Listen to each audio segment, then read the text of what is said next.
I'm Dr. Jen with White Wave Bodywork, and today what I want to talk to you about is posture. So let's take a standing position anywhere that you feel comfortable. I'm going to turn to the side and we're going to try to stack our joints up on top of each other. So let's look at our feet first. Bring your feet so that they are, I'll actually face you for this one, so that they're actually about fist's width apart, because that's about the distance of your sits bones. So fist width apart, then our legs are coming straight down from our hips. When you're looking at that fist width apart, then I want you to look at your feet. When you see your feet, I want you to look at that second toe and see if that second toe is pointing straight forward. Your feet should look like little railroad tracks. From that second toe to the center of the ankle, straight forward. A lot of times people will be looking at the outside of their feet or the middle of their feet and trying to track that. And our feet are kind of shaped like an angle. So if you're looking at one of those, you may be moving your feet in or out. So let's try to get that center of the ankle to the second toe to come straight forward like little railroad tracks. From there, now I'm going to turn to the side. From there, now that you have that, let's try to get a little attention around our knees, okay? At the knees, you want to make sure you're not locking your knees back, because a lot of times we'll see people in this position where the knees are locked back and we're kind of just hanging out, resting on our hips. This is like typical mom position, because when you're carrying your baby up top, you have to kind of balance your weight and your center of gravity. So this is where we all end up. And then our butt's turned off and our bellies are pooching, and that's not what we're going for. We're trying to strengthen our cores. So give yourself a chance to strengthen your core on the regular just when you're normally standing and walking by stacking your body up appropriately. So make sure your knees aren't locked back. And let's look back down at the feet. While the knees are in that nice soft position, not locked, not bent, but a soft position, make sure that you actually have an arch in your feet. Some of us have really high arches and we're rocked to the outside of our feet. Some of us have really flat feet and we're rocked to the middle. So we'll see both different variations of people. Just kind of recognize where you are with your feet. Are they totally flattened out? Are your knees kind of caved into the middle? Or are they really high and rocked out? What we want to do is find balance. Neither one of those things are good. Really high arches or really flat feet. We want something in the middle. So what we're trying to do is set ourselves up for success with trying to activate the feet to lift and give you an arch if you have a flat foot, or invite the feet to come towards the center if you have really high arches and you're rocked to the outside. So just notice where you are and try to create even pressure through all four corners of the feet. I'm going to turn back to the side so you can kind of see what's next. So from there we have arches in our feet, second toe pointed straight forward. You've got your knees not totally locked back, not bent, somewhere in the middle. And you're going to look at your hips and your pelvis from here. So we're going to take the hips and we're going to see, are the hips really far forward over the toes? Are they really rocked back? Or are they somewhere in the middle? We'd like them somewhere in the middle so the hips and the knees are stacked up over the midfoot and ankle area.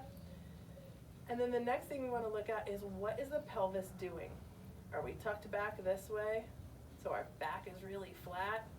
Are we dumped forward completely so we have this like archy position? We want to be somewhere in the middle, and what I like to pay attention to is there a robin's egg shape in my lower back? So a little dip, not a really big sway back dip where we've got no activation in our abs, but a little dip. So I'll go all the way back, shift my hips back, hip hinge here, and then tuck 20%. That's what I usually say. 20% tuck to activate the lower abdominal muscles. So we've got the robin's egg shape in our lower back. We've got a little bit of a lift in our lower abdominal muscles. And we're going to look at the rib cage.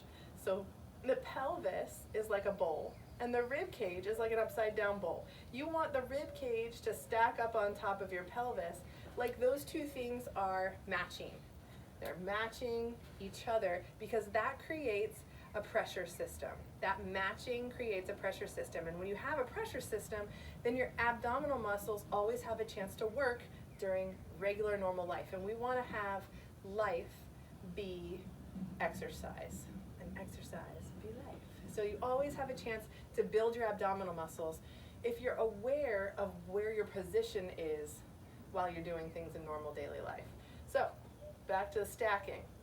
We've got our feet underneath us, straight forward, our hips are hinged, our knees are soft, and the belly is pulled 20% back to get that pelvis in the right place.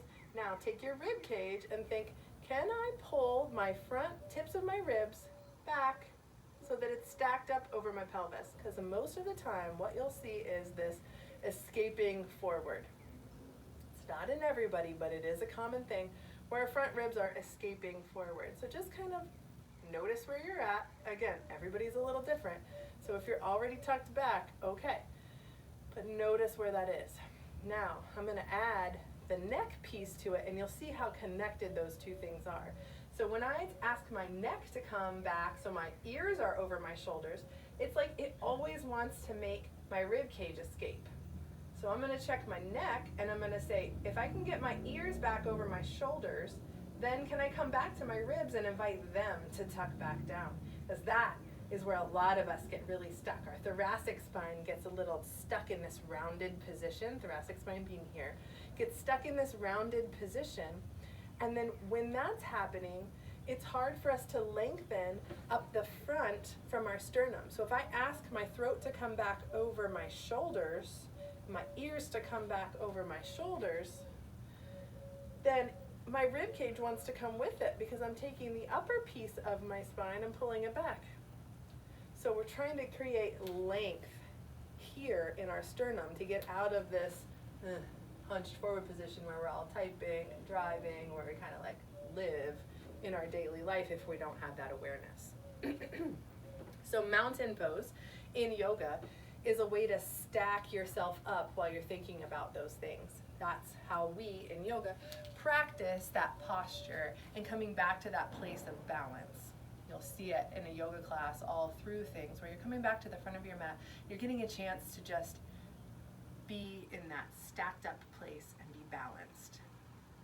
A lot of times when we're asked to stand up in the front of our mat, we may not be utilizing all of those components, but that's what I want to break down for you. I want to break down for all the things that would be going through my head when I'm doing the practice to create an alignment-based practice and ultimately to create more freedom and strength in daily life. So thanks for watching. Have a great day.